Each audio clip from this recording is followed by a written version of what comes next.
تاجدار مدینہ کے علماء جناب صدیق اکبر رضی اللہ تعالیٰ عنہ سے پوچھا گیا آپ کی خواہشیں کتنی ہیں؟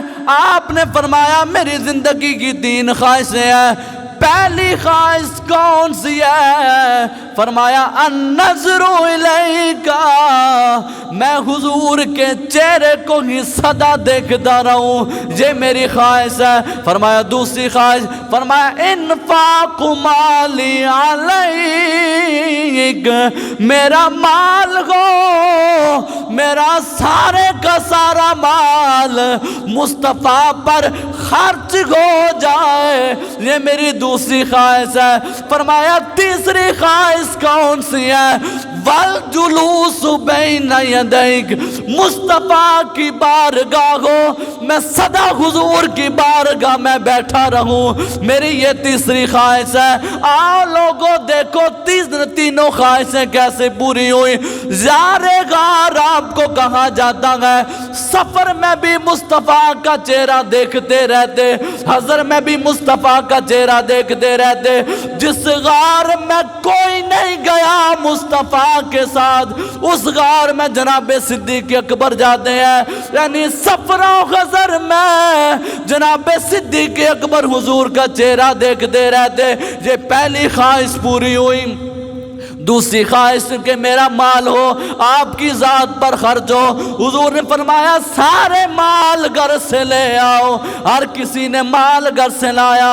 جناب فاروق اعظم اپنے ذہن میں خیال کرتے ہیں سدا صدیق اکبر مجھ سے سبقت لے جاتا ہے، لیکن آج میں صدیق اکبر سے سبقت لوں گا نہیں، کیوں میں؟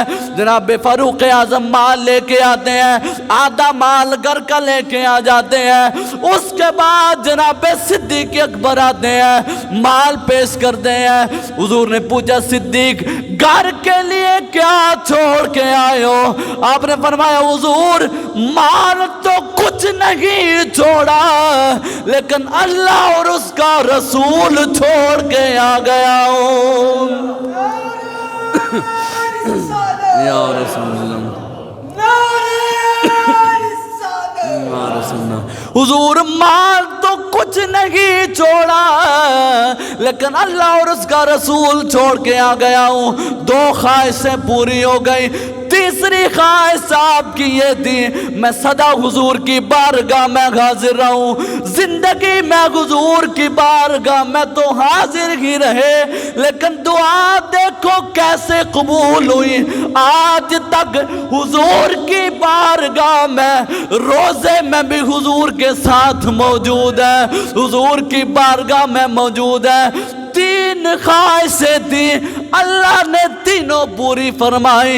ہم ویسے تو نہیں کہتے بیان ہو کس زبان سے مرتبہ صدیق اکبر کا ہے یار غار محبوب خدا صدیق اکبر کا۔ اللہ